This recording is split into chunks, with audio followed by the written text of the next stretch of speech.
अच्छा, आरडीएलसी रिपोर्टिंग का कॉन्सेप्ट हमारे पास चल रहा है यहाँ पे विनफॉर्म सी शार्प के अंदर। ठीक है, हमने पिछला लेक्चर देखा था जिसमें हमने आरडीएलसी रिपोर्टिंग क्रिएट किस तरह से करते हैं इसको देखा था। ठीक है, अब हमारे पास बहुत ज्यादा इंपॉर्टेंट कॉन्सेप्ट है आरडीएलसी रिपोर्टिंग के अंदर कि आरडीएलसी रिपोर्टिंग के अंदर हम पैरामीटर्स किस तरह से पास करते हैं, मतलब आरडीएलसी रिपोर्टिंग विद पैरामीटर्स। अब इसका क्या कॉन्सेप्ट है, क्योंकि भाई देखो जो हमने पिछले लेक्चर में कवर किया था उसमें हमने जितना भी डेटा हमारे पास टेबल के अंदर मौजूद था, जो हमने डेटा सेट में रखा था, वो सारा हमारे पास अपनी रिपोर्ट के अंदर डिस्प्ले हो रहा था। ठीक है, मतलब तकरीबन 80 टू 90 रोज थी, तो वो सारी की सारी रोज मेरे पास क्या हो रही थी, फेच हो रही थी रिपोर्टिंग के अंदर। ठीक है, और मल्टीपल पेजेस में वो काम डिवाइड हुआ था।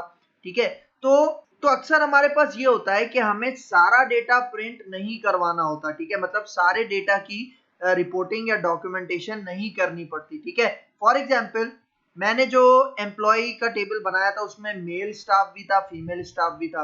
तो फॉर एग्जाम्पल अगर मुझे ये पैरामीटर्स के बेस पे रिपोर्टिंग करनी हो कि भाई मुझे सिर्फ मेल का रिकॉर्ड चाहिए, उसकी रिपोर्टिंग करनी है या उसकी डॉक्यूमेंटेशन बनानी है, या फिर सिर्फ फीमेल की चाहिए, ठीक है, या फिर ऐसी मुझे एम्प्लॉयज चाहिए जिनकी सैलरी 15,000 से ज्यादा है, तो ये सारी चीजें, ये जितना भी काम है ये हमारे पास आरडीएलसी रिपोर्टिंग के अंदर होता है पैरामीटर्स के थ्रू। ठीक है, इसलिए ये कॉन्सेप्ट भी बहुत ज्यादा इंपॉर्टेंट है। ठीक है, क्योंकि अगर आपको ये कॉन्सेप्ट समझ में आ गया तो समझ लो आरडीएलसी रिपोर्टिंग आपको कंप्लीट तरीके से समझ में आ जाएगी। ठीक है, तो मैं एक चीज रिकमेंड करूंगा कि इस लेक्चर के ऊपर आने से पहले हमने जो पार्ट 1 और पार्ट 2 इसका कवर किया था आरडीएलसी रिपोर्टिंग का, जिसमें मैंने बेसिक से आपको आरडीएलसी रिपोर्टिंग समझाई थी। ठीक है, ये उसी का नेक्स्ट पार्ट है। ठीक है, आपको वो क्लियर होगा तो उसके बाद आप इसके ऊपर इजीली आ सकेंगे। ठीक है, तो मैं रिकमेंड करूंगा कि पहले आपने वो 2 पार्ट्स कवर करने हैं, उसके बाद इस पार्ट पे आना है, क्योंकि ये पार्ट उन पिछले 2 पार्ट से इंटरकनेक्टेड है। ठीक है, तो मैं आ जाता हूं यहाँ पे विजुअल स्टूडियो में। ठीक है, तो यहाँ पे देखो, यहाँ पे अगर मैं आपको रन करके दिखाऊं अभी,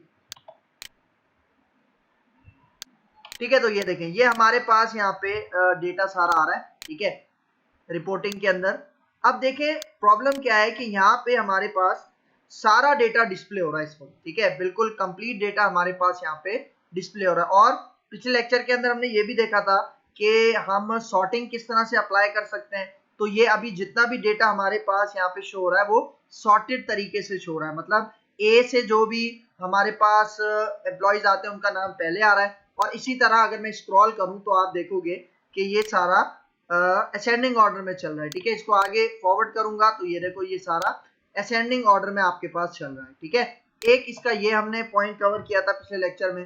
तो अब यहाँ पे हम सबसे पहले तो इस सॉर्टिंग को खत्म कर लेते हैं। ठीक है, ये सॉर्टिंग जस्ट मैंने आपको समझाने के लिए बताई थी पिछले लेक्चर में। तो इस सॉर्टिंग को मैं यहाँ से खत्म करता हूँ।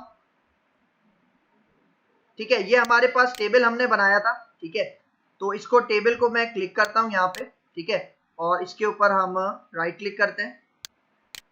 ठीक है, इस टेबल के ऊपर मैं राइट क्लिक करता हूं और यहाँ पे आते हैं सबसे लास्ट में देखो टेबल प्रॉपर्टी, इसके ऊपर मैं क्लिक करता हूं और यहाँ पे देखो सबसे लास्ट में सॉर्टिंग में हम गए थे और यहाँ पे हमने नेम के थ्रू सॉर्टिंग करवाई थी। ठीक है, ये जो name A to Z ascending order में सॉर्टिंग करवाई थी, तो एक ये था हमारे पास, तो इसको मैं फिलहाल के लिए डिलीट कर रहा हूँ। ठीक है, तो यहाँ पे आके डिलीट पे क्लिक करते हैं और ओके करते हैं। ठीक है, और अब अगर मैं यहाँ पे आके रन करूं, ठीक है, देखिए अब ये नेम से सॉर्टिंग नहीं हुई भी, सही है। तो यहाँ पे अब हम क्या काम कर सकते हैं, देखो यहाँ पे अभी मेरे पास ये जितना भी डेटा आ रहा है, ठीक है, ये सारा डेटा मेरे पास फैच हो रहा है जो मेरे पास पेजेस में डिवाइड हुआ हुआ है। मतलब देखो यहाँ पे क्या लिखा है, पेज 1 शो हो रहा है और 5 पेजेस हैं टोटल। तो अगर मैं नेक्स्ट पेज पे जाऊं तो ये देखो सारा पेज आपके पास आ रहा है। ठीक है, दोबारा नेक्स्ट करते हैं, ये 3rd पेज पे आ गया, दोबारा नेक्स्ट, 4th, 5th। ठीक है, तो देखो 80 हमारे पास यहाँ पे क्या है, रोज है। तो ये सारा रिकॉर्ड आ रहा है। अब अगर मुझे सारा रिकॉर्ड नहीं चाहिए, मैं यहाँ पे फर्स्ट पेज पे आ गया हूँ, अब मैं कह रहा हूँ कि भाई मुझे वो एम्प्लॉयज दिखाओ जो सिर्फ मेल एम्प्लॉयज हैं। ठीक है, या मुझे सिर्फ वो एम्प्लॉयज की रिपोर्टिंग करनी है जो सिर्फ फीमेल एम्प्लॉयज हैं, या फिर मुझे किसी पर्टिकुलर नाम से सर्चिंग करवानी है। फॉर एग्जांपल मैं कह रहा हूँ मुझे अली का डेटा चाहिए, उसकी रिपोर्टिंग करवानी है, या मैं आईडी के थ्रू रिपोर्टिंग करवा सकता हूँ। ठीक है, कि भाई मुझे सेकंड आईडी पे कौन सा हमारे पास एम्प्लॉय है उसकी डिटेल मुझे रिपोर्टिंग में चाहिए, डॉक्यूमेंटेशन में चाहिए। तो इस कॉन्सेप्ट के लिए हम यूज करते हैं पैरामीटर्स, ठीक है, आरडीएलसी रिपोर्ट विद पैरामीटर्स, ठीक है। तो इसको कैसे कवर करेंगे इसको हम इस लेक्चर में देखेंगे, ठीक है। अच्छा देखो, एक पॉइंट हमने जो लास्ट लेक्चर के अंदर कवर किया था, देखो हमने ये रिपोर्ट अलग से बनाई थी जिसको मतलब ये एम्प्लॉय रिपोर्ट, ठीक है, इसी को हम क्या कह रहे हैं, आरडीएलसी रिपोर्ट। तो देखो एक आरडीएलसी की फाइल हमने यहाँ पे बनाई थी एम्प्लॉय रिपोर्ट डॉट आरडीएलसी, ठीक है, जो आपको रिपोर्ट नजर आ रही है ये एम्प्लॉय रिपोर्ट डॉट आरडीएलसी है। और फिर मैंने एक फॉर्म बनाया था, उस फॉर्म के अंदर मैंने रिपोर्ट व्यूअर रखा था, मतलब ये जो हमारे पास एम्प्लॉय रिपोर्ट जो है, जो आरडीएलसी रिपोर्ट है, इसको मैंने बाइंड किसके साथ करवाया था, ये जो हमारे पास रिपोर्ट व्यूअर है इसके साथ बाइंड करवाया था। तो देखो जब मैंने हमारी आरडीएलसी रिपोर्ट को, एम्प्लॉय रिपोर्ट को जब मैंने अपने फॉर्म 1 के रिपोर्ट व्यूअर के साथ बाइंड करवाया था, तो देखो हमारे पास तीन चीजें यहाँ पे आई थी, ठीक है, आपको यहाँ पे नजर आ रहा होगा आरडीएलसी रिपोर्ट्स डेटा सेट, मतलब ये डेटा सेट है, ठीक है, जिसके अंदर एक या एक से ज्यादा टेबल्स हम स्टोर कर सकते हैं। अभी हमारे पास इसके अंदर सिर्फ एक टेबल है, कौन सा टेबल, एम्प्लॉय वाला टेबल, ठीक है। तो ये डेटा सेट है जिसके अंदर हमारे पास वो एम्प्लॉय टेबल मौजूद है। फिर बाइंडिंग सोर्स, ठीक है, मतलब ये जो हमारे पास डेटा सोर्स है, ठीक है, वो कौन सी सोर्स, मतलब ये जो डेटा सेट है वो कौन सी सोर्स से आ रहा है, एम्प्लॉय बाइंडिंग सोर्स से आ रहा है। और फिर देखो हमारे पास तीसरी चीज होती है एम्प्लॉय टेबल अडेप्टर, ठीक है, मतलब एम्प्लॉय टेबल अडेप्टर क्या करता है, हमारे पास ये जो डेटा सेट है इसको रिपोर्ट व्यूअर के अंदर क्या करवाता है, फिल करवाता है, ठीक है। तो ये तीन चीजें हमारे पास कब आती हैं, जब हम अपनी रिपोर्ट को, आरडीएलसी रिपोर्ट को जब मैं बाइंड करवाता हूं किसके साथ, अपने रिपोर्ट व्यूअर के साथ, ठीक है। तो ये तीनों चीजें, तीनों टूल्स यहाँ पे जनरेट होते हैं, तो इन्हीं को यूज करते हुए मैं अब पैरामीटर्स का काम भी करूंगा, ठीक है। तो एक हमारे पास ये पॉइंट है। अब सबसे पहले मुझे क्या करना है, मैं यहाँ पे आता हूँ अपनी आरडीएलसी रिपोर्ट में, ठीक है। अब देखो मैं यहाँ पे आ जाता हूँ अपने फॉर्म 1 पे, ठीक है, और फॉर्म 1 पे आता हूँ, मैं यहाँ पे राइट क्लिक करता हूँ और व्यू कोड, ठीक है, मतलब फॉर्म 1 के C# की फाइल में मैं जाता हूँ। तो यहाँ पे देखो आप एक चीज नोटिस करो, इसको हम मिनिमाइज कर देते हैं।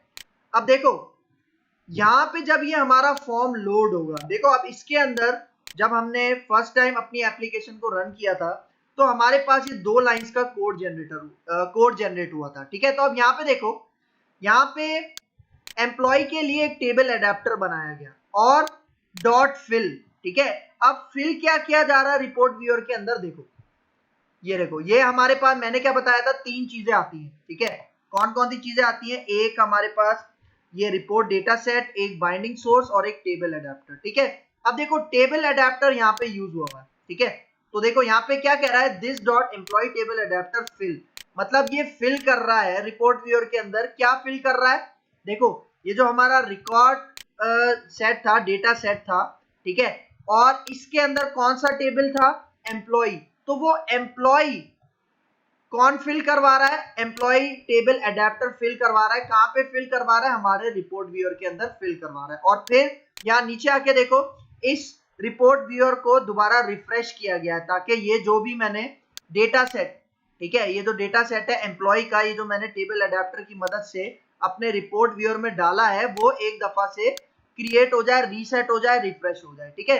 तो यही वजह है कि जैसे ही मैं यहाँ पे फॉर्म अपना रन कर रहा था तो हमारी रिपोर्टिंग के अंदर कौन सा डेटा सेट पास हो रहा था, एम्प्लॉय वाला डेटा सेट पास हो रहा था, और सारा डेटा एम्प्लॉय टेबल अडेप्टर कहां पे फिल कर रहा था, हमारे रिपोर्ट व्यूअर के अंदर फिल कर रहा था, ठीक है। तो ये देखो ये सारा हमारे पास ये डेटा यहाँ पे आ रहा है, लेकिन अभी प्रॉब्लम क्या है कि ये सारा डेटा आ रहा है, अगर मुझे पैरामीटर्स के बेस पे डेटा फेच करवाना है रिपोर्टिंग के अंदर कि मुझे मेल के एम्प्लॉय चाहिए, फीमेल के चाहिए, और जो भी आप काम कर सकते हो आईडी के थ्रू कर सकते हो, तो ये काम हम यहाँ पे करेंगे, ठीक है। तो अब सबसे पहला मैंने काम क्या करना है, मैं अपने फॉर्म में आता हूँ यहाँ पे, ठीक है, और देखो ये जो अब हमारा रिपोर्ट व्यूअर है ये उतना ही बड़ा है जितना फॉर्म का साइज है। तो देखो रिपोर्ट व्यूअर में यहाँ पे आओ, आपको एक बटन नजर आ रहा होगा, इसके ऊपर क्लिक करो और यहाँ पे अनडॉक इन पेरेंट कंटेनर, क्योंकि मैंने अभी डॉक किया हुआ है, डॉक का मतलब कि जो मेरा साइज फॉर्म का है वही साइज मैंने रिपोर्ट व्यूअर का रखा हुआ है, तो मैं इसको अनडॉक करता हूँ, ठीक है। अनडॉक करने से क्या होगा कि मैं इसको थोड़ा नीचे ले आता हूँ यहाँ पे, ठीक है, और अब ये जो भी रिपोर्टिंग हमें डिस्प्ले होगी उसको मैं पैरामीटर्स पास करूंगा। और वो पैरामीटर्स कहां से आएंगे, टेक्स्ट बॉक्सेस वगैरह से आएंगे। तो देखो मैं यहाँ पे सबसे पहले जेंडर के अकॉर्डिंग क्या करवाता हूँ, फेच करवाता हूँ। ठीक है कि भाई मुझे मेल एम्प्लॉय सारे चाहिए अपनी रिपोर्टिंग के अंदर, और फिर मैं उसकी डॉक्यूमेंटेशन या रिपोर्टिंग करना चाह रहा हूँ। तो मैं यहाँ पे आता हूँ टूल बॉक्स में। ठीक है, इसको हम सेट कर लेते हैं और यहाँ पे सबसे पहले मैं एक ले लेता हूँ लेबल। एल प्रेस करते हैं यहाँ पे तो ये लेबल है। ठीक है, इसके ऊपर डबल क्लिक करते हैं तो ये लेबल यहाँ पे आ गया। इसको मैं उठा के यहाँ पे सेट कर देता हूँ और अब मुझे चाहिए एक टेक्स्ट बॉक्स। ठीक है, तो यहाँ पे आके मैं टी प्रेस करता हूँ, नीचे जाते हैं। ठीक है, टेक्स्ट बॉक्स में यहाँ पे ले लेता हूँ। ठीक है, इसको थोड़ा सा बड़ा कर लेते हैं। ठीक है, और यहाँ पे इस लेबल का मैं टेक्स्ट सेट करता हूँ, प्रॉपर्टीज में आते हैं। ठीक है, और यहाँ पे मैं कह देता हूँ कि मुझे सर्चिंग करवानी है जेंडर से। ठीक है, जेंडर के अकॉर्डिंग मुझे सबसे पहले यहाँ पे सर्चिंग करवानी है। ठीक है, तो फिर यहाँ पे आगे चलते हैं। अब देखो आप यहाँ पे टेक्स्ट बॉक्स भी ले सकते हो। ठीक है, या आप यहाँ पे कॉम्बो बॉक्स भी ले सकते हो जिसके अंदर आप सिर्फ 2 फील्ड्स पुट करवा लो, 2 आइटम्स मेल और फीमेल। तो मैं टेक्स्ट बॉक्स को यहाँ से डिलीट करता हूँ, मैं ले लेता हूँ यहाँ पे कॉम्बो बॉक्स, वो ज्यादा फीजिबल रहेगा। ठीक है, तो मैं यहाँ पे आता हूँ, कॉम्बो बॉक्स को मैं ड्रैग एंड ड्रॉप करता हूँ। ठीक है, और इसके अंदर मैं कुछ आइटम्स पहले से यहाँ पे पुट कर लेता हूँ। ठीक है, तो आइटम्स पुट करने के लिए यहाँ पे आपको टॉप पे बटन नजर आ रहा होगा, इस पे जाओ, एडिट आइटम्स। ठीक है, और मैं कहता हूँ मेल और दूसरा आइटम मैं रख लेता हूँ फीमेल। तो यहाँ पे आके इसको ओके करते हैं। ठीक है, अब मैं चाह रहा हूँ, देखो अगर मैं आपको रन करके दिखाऊं। ठीक है, देखो अब मैं चाह रहा हूँ फॉर एग्जाम्पल मैं यहाँ पे फीमेल सिलेक्ट करूँ तो एक बटन मैं यहाँ पे बनाऊंगा, उस बटन पे जब भी क्लिक करूँ तो मेरे पास सारे रिकॉर्ड्स फीमेल के आने चाहिए इस रिपोर्ट व्यूअर के अंदर। ठीक है, तो इसके लिए मैं पैरामीटर्स का कॉन्सेप्ट यूज करूंगा। तो मैं यहाँ पे आता हूँ, इसको क्लोज करता हूँ। ठीक है, और यहाँ पे आके मुझे एक बटन और चाहिए। ठीक है, एक बटन में यहाँ पे इसको ड्रैग एंड ड्रॉप करता हूँ। ठीक है, और इस बटन को हम यहाँ पे टेक्स्ट दे देते हैं लोड। ठीक है, कि भाई रिपोर्ट व्यूअर को लोड करो किसके हिसाब से, मेल और फीमेल के लिहाज से। ठीक है, तो अब यहाँ पे आके सबसे पहला काम मुझे क्या करना है भाई, देखो यहाँ पे अगर मैं आऊं अपने सी शार्प की फाइल में तो यहाँ पे आप एक चीज नोटिस करो, यहाँ पे हमारे पास एम्प्लॉय टेबल अडेप्टर का एक मेथड है फिल। ठीक है, और इसके अंदर मैंने क्या काम किया हुआ है, इसके अंदर वो जो मेरा डेटा सेट है एम्प्लॉय का, वो मैंने क्या करवाया हुआ है, एम्प्लॉय टेबल अडेप्टर के थ्रू अपने रिपोर्ट व्यूअर के अंदर क्या करवाया हुआ है, सेट करवाया हुआ है। लेकिन जब मैं यहाँ पे जेंडर के थ्रू, मेल या फीमेल के थ्रू यहाँ पे अपना ये डेटा लोड करवाऊंगा, ठीक है, तब मुझे इसके लिए एक और काम करना पड़ेगा। ठीक है, क्योंकि देखो हमारे पास ये रिकॉर्ड सेट है। ठीक है, अगर मैं आपको यहाँ पे आके दिखाऊं, ठीक है, देखो ये हमारे पास रिकॉर्ड सेट है। ठीक है, यहीं से डेटा फिल्टर होके हमारे रिपोर्ट व्यूअर में आएगा।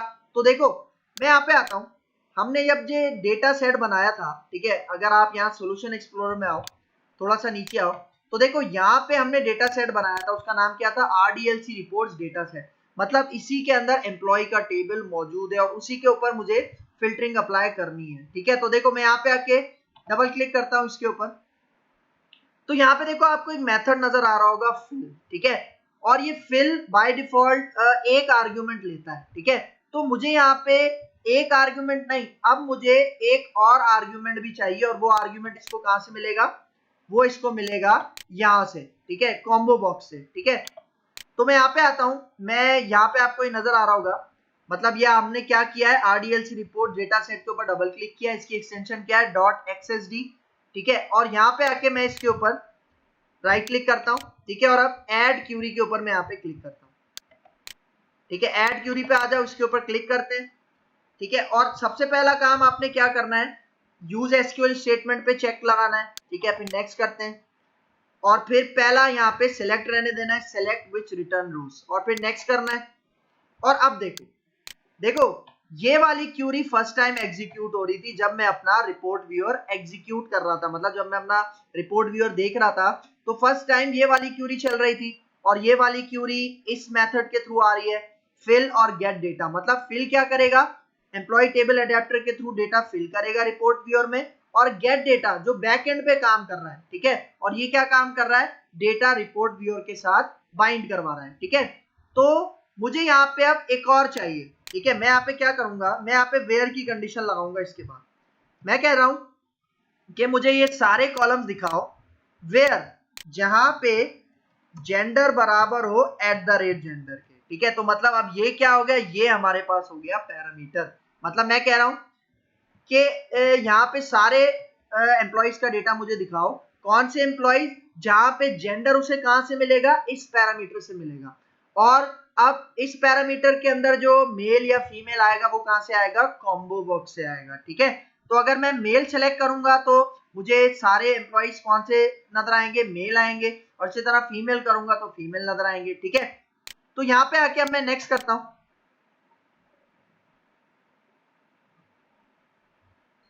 ठीक है। तो देखो अब यहाँ पे मेथड का नाम रखना है, ठीक है। जो पहला मेथड था डिफॉल्ट, उसका नाम सिर्फ फिल था और गेट डेटा था। अब मैं यहाँ पे अपने मेथड का नाम रखता हूँ फिल बाय जेंडर, ठीक है, क्योंकि मैं जेंडर के थ्रू फिल करवा रहा हूँ। और ये जो मेथड नेम है गेट डेटा, इसको मैं कह देता हूँ गेट डेटा बाय जेंडर, ठीक है। तो ये नाम आप अपने हिसाब से रख सकते हो, क्योंकि ये दो मेथड जनरेट होंगे। फिल बाय जेंडर क्या करेगा, रिपोर्ट व्यूअर के अंदर डेटा फिल करवाएगा, हमारी डेटा सोर्स के अंदर डेटा फिल करवाएगा, और गेट डेटा हमारा डेटा वहां पे प्रिंट करवाएगा, ठीक है। तो ये इसका काम है। तो यहाँ पे आके मैं नेक्स्ट के ऊपर क्लिक करता हूँ, ठीक है। तो देखो ये जनरेट हो जाएंगी सारी, और अब मैं फिनिश पे क्लिक करता हूँ, ठीक है। तो देखो अब हमारे पास ये क्या आ गया, ये मेथड्स आ गया जिसके अंदर ये जेंडर का पैरामीटर है, ठीक है। तो अब देखो मैं यहाँ पे पहले आपने इस रिपोर्ट को सेव करना है, कंट्रोल एस करो, ठीक है। और अब आ जाओ यहाँ पे आप, ठीक है। अब देखो अब मैंने क्या करना है, यहाँ पे जो मैंने बटन बनाया था इसका मुझे क्लिक इवेंट चाहिए, क्योंकि जब मैं क्लिक करूंगा तभी वो ये देखेगा कि आपने मेल सेलेक्ट किया या फीमेल सेलेक्ट किया है। मेल सेलेक्ट होगा तो रिपोर्ट व्यूअर में आपके पास मेल से रिलेटेड डेटा आ जाएगा, ठीक है। फीमेल सेलेक्ट करोगे तो फीमेल से रिलेटेड डेटा आ जाएगा। तो इस लोड के बटन के ऊपर डबल क्लिक करते हैं, इसका क्लिक इवेंट जनरेट करते हैं, ठीक है। और देखो मैं यहाँ से कुछ कोड कॉपी कर रहा हूँ, ठीक है। जो फॉर्म लोड में हमारे पास कोड कॉपी हुआ था, ठीक है, ये मैं यहाँ पे पेस्ट कर रहा हूँ, ठीक है। और अब मैं फिल का मेथड यूज नहीं करूंगा। अभी मैंने कौन सा मेथड यहाँ पे बनाया है, फिल बाय जेंडर, ठीक है। और ये जो फिल बाय जेंडर का मैंने मेथड बनाया था अभी, ये दो आर्ग्यूमेंट लेता है, ठीक है। देखो पहला आर्ग्यूमेंट में तो क्या आ गया, हमारा एम्प्लॉय का डेटा सेट आ गया। और अब दूसरे आर्ग्यूमेंट में देखो, देखो यहाँ पे पहले क्या ले रहा है भाई, डेटा सेट ले रहा है एम्प्लॉय, और फिर अब जेंडर ले रहा है। और जेंडर इसको कहां से मिलेगा, ये तो हमने कॉम्बो बॉक्स बनाया, कॉम्बो बॉक्स 1, और इसका जो भी सिलेक्टेड आइटम होगा, और इसको टू स्ट्रिंग में कन्वर्ट करके, ठीक है। मतलब ये जो मतलब कॉम्बो बॉक्स में या तो मेल आएगा या फीमेल आएगा, और ये मेल और फीमेल हमारे पास कहाँ पे स्टोर हो जाएगा, उस पैरामीटर के अंदर, जेंडर वाले पैरामीटर के अंदर स्टोर हो जाएगा, ठीक है। और वो डेटा फिल होगा, और इस रिपोर्ट व्यूअर को मैं दोबारा रिफ्रेश कर लूंगा, ताकि जो भी मैंने जेंडर के अकॉर्डिंग डेटा मैं लेकर आया हूं वो मेरे पास क्या हो जाए, मुझे नजर आ जाए, ठीक है। तो यहाँ पे आके इसको सेव करते हैं और अब इसको रन करते हैं, तो आप रिजल्ट देखो, ठीक है। तो अभी आप देखो ये आपके पास सारा डेटा डिस्प्ले करवा रहा है, ठीक है। मतलब 5 पेजेस आपके पास यहाँ पे डिस्प्ले हो रहे हैं, ठीक है। लेकिन अब मुझे क्या करना है, अब मैं यहाँ पे चाह रहा हूँ कि मुझे यहाँ पे सिर्फ फॉर एग्जाम्पल मेल का डेटा चाहिए। तो देखो मैं यहाँ पे आता हूँ, मैं यहाँ से मेल सेलेक्ट करता हूँ, और अब जैसे ही लोड के ऊपर क्लिक करूंगा तो आप रिजल्ट देखना।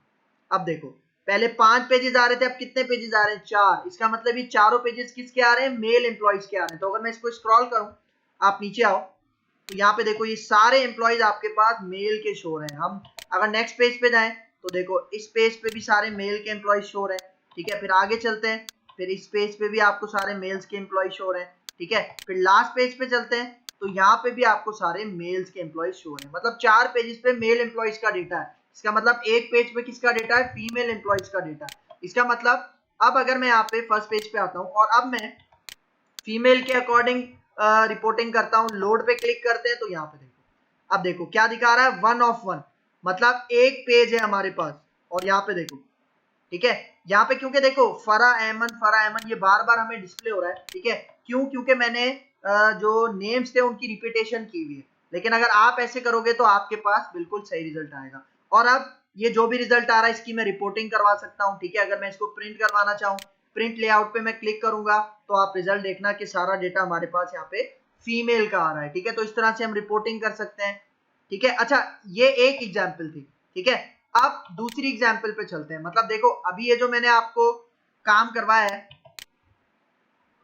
प्रिंट लेआउट के ऊपर दोबारा क्लिक करते हैं तो ये ठीक हो जाएगा। ठीक है, अभी मैंने जेंडर के अकॉर्डिंग करवाया। अब अगर मुझे फॉर एग्जांपल नेम के अकॉर्डिंग करवाना है, ठीक है, कि भाई मैं जो भी नाम दूं और मेरे पास उस नाम के एम्प्लॉय जो भी हैं वो मेरे पास टेबल में शो हो जाए, तो ये कैसे करेंगे? इसके लिए मुझे एक और मेथड बनाना पड़ेगा। ठीक है, तो देखो मैं यहाँ पे आता हूं, मैं अपने डेटा सेट में आ जाता हूं दोबारा। ठीक है, और देखो यहाँ पे अब दो मेथड्स हैं।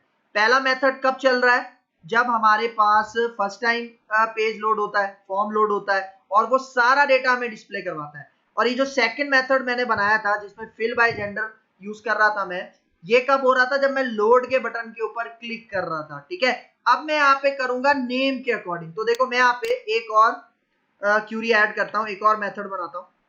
ठीक है, यूज एसक्यूएल स्टेटमेंट, नेक्स्ट करते हैं। सेलेक्ट विच रिटर्न्स रो, ठीक है, नेक्स्ट करते हैं। और अब देखो, अब मैं यहाँ पे कहूंगा वेयर नेम के अकॉर्डिंग कर रहा हूं, तो अब मैं कहता हूं where name is equal to parameter name. ठीक है, और इस पैरामीटर को वैल्यू कहां से मिलेगी? अभी मैं एक टेक्स्ट बॉक्स बनाऊंगा, ठीक है, उसकी वैल्यू यहां से इसको मिलेगी। ठीक है, तो यहां पे आके मैं नेक्स्ट पे क्लिक करता हूं। ठीक है, और देखो अब मैं इस मेथड का नाम रखता हूं फिल बाय नेम, और यहां पे मैं क्या देता हूं गेट डेटा बाय जेंडर। ठीक है, और यहां पे आके मैं नेक्स्ट के ऊपर क्लिक करता हूं। अच्छा सॉरी, जेंडर नहीं है, नेम है। ठीक है, क्योंकि जेंडर के नाम से मैंने पहले बनाया हुआ है। ठीक है, तो यहाँ पे आके नेक्स्ट करते हैं। ठीक है, और अब फिनिश पे क्लिक करते हैं। ठीक है, और इसको कंट्रोल एस करके सेव कर देते हैं अपने डेटा सेट को। और अब मैं यहाँ पे आता हूँ। ठीक है, और अब मैं इस पोर्शन को यहाँ पे कमेंट कर लेता हूँ, कंट्रोल के कंट्रोल सी। ठीक है, और इसी को कॉपी करके मैं नीचे पेस्ट करता हूँ। ठीक है, और मैं यहाँ पे आता हूँ, इसको अनकमेंट कर लेते हैं, कंट्रोल के कंट्रोल यू। ठीक है, और अब मैं यहाँ पे फिल बाय जेंडर यूज नहीं करूंगा, अब मैं यूज करूंगा फिल बाय नेम। ठीक है, और इसको जो डेटा मिलेगा वो कहां से मिलेगा? मुझे एक टेक्स्ट बॉक्स यहाँ पे बनाना है। ठीक है, तो मैं पहले ये लेबल यहाँ से कॉपी कर लेता हूँ। ठीक है, और इस लेबल की प्रॉपर्टी के थ्रू मैं नाम सेट करता हूँ। ठीक है, इस लेबल का नाम मैं सेट कर देता हूँ नेम। ठीक है, और अब मुझे एक टेक्स्ट बॉक्स चाहिए। ठीक है, तो मैं यहाँ पे आता हूँ टेक्स्ट बॉक्स। ठीक है, नीचे आते हैं। ठीक है, टेक्स्ट बॉक्स, और टेक्स्ट बॉक्स मैं यहाँ पे प्लेस कर देता हूँ। ठीक है, सही है, और अब यहाँ पे आते हैं, इस टेक्स्ट बॉक्स का नेम, इस टेक्स्ट बॉक्स का नेम हम सेट कर लेते हैं, इसका नाम है नेम टेक्स्ट बॉक्स। ठीक है, एंटर करते हैं। सही है, ठीक है, और अब यहाँ पे आते हैं। ठीक है, तो देखो अब फिल बाय नेम का मेथड मैं यहाँ पे कॉल कर रहा हूँ इस बटन इवेंट पे, और मैं कह रहा हूँ डेटा सेट कौन सा है जिसमें से मुझे फिल्टर अप्लाई करना है, पैरामीटर अप्लाई करना है? एम्प्लॉय। ठीक है, और फिर यहाँ पे मैं कहता हूँ, हमने जो अभी टेक्स्ट बॉक्स बनाया है जिसका नाम हमने रखा था name text box dot text. ठीक है, तो यहां से मतलब अब ये जो टेक्स्ट बॉक्स का डेटा है ये कहां पे जाके स्टोर होगा? वो जो पैरामीटर @नेम बनाया था उसमें स्टोर होगा।